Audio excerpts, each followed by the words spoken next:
What's up, everybody? Please ignore the horrible lighting that comes with living upstairs in a room with like one window, but today we are going to be talking about A Girl is a Body of Water, also known as The First Woman if you're in the UK or basically anywhere that isn't USA or Canada, by Jennifer Nansabuga Makumbi. Be warned, this is quite the big book. The total, I believe, is 560 pages. But I swear to you, it went by so fast, and you are not going to be able to put it down once you've started. Jennifer Nansabuga Makumbi is a Ugandan British fiction writer. She's a novelist and a short story writer, and she's actually won awards for both. Her first novel, Kintu, won the Kwani Manuscript Project Award in 2013, and she is the recipient of the Wyndham Campbell Literature Prize from 2018. She has one other book aside from A Girl is a Body of Water and Kintu, which is her first one, which is Manchester Happened, and that is a collection of short stories that's also known as Let's Tell the Story Properly if you live in the US or Canada.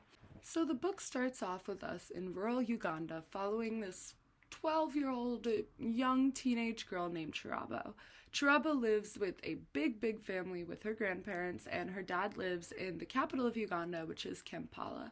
And so for the first part of the book, we are kind of getting used to all the characters because are there a lot of characters?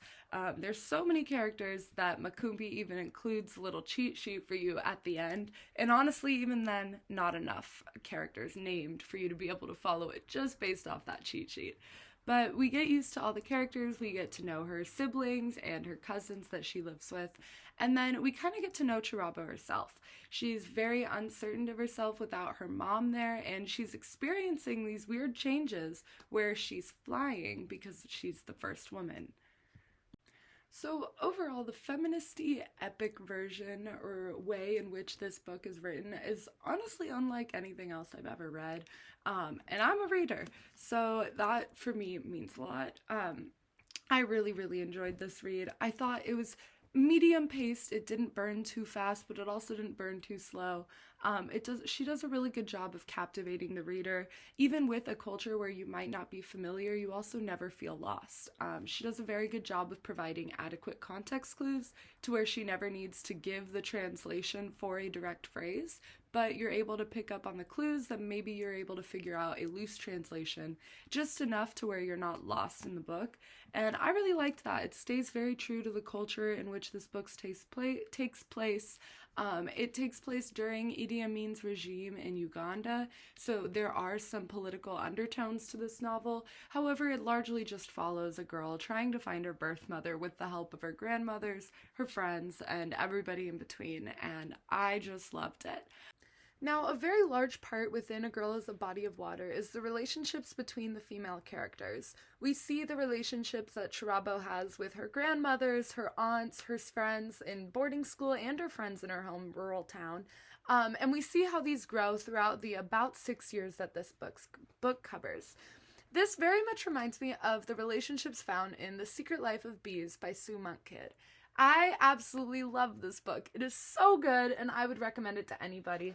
And in this book, a young girl, much like Chirabo, whose name is Lily, is trying to learn more about her estranged mother, so she and her nanny move to Tiburon, South Carolina, to where her mother used to live, to try and find out more about her. And in this journey, they meet three sisters who are beekeepers, and from there it is a story of female friendships and the power of a strong woman in a young girl's life, and it is truly amazing. And this book reminded me so much of A Girl is a Body of Water, just in how much you grow to love the characters and you grow to really admire the way that they stand up for each other and the ways that they love each other. And that's all I'm going to say without spoiling too much, but if you like A Girl is a Body of Water or you like The Secret Life of Bees, then you would definitely like the other one.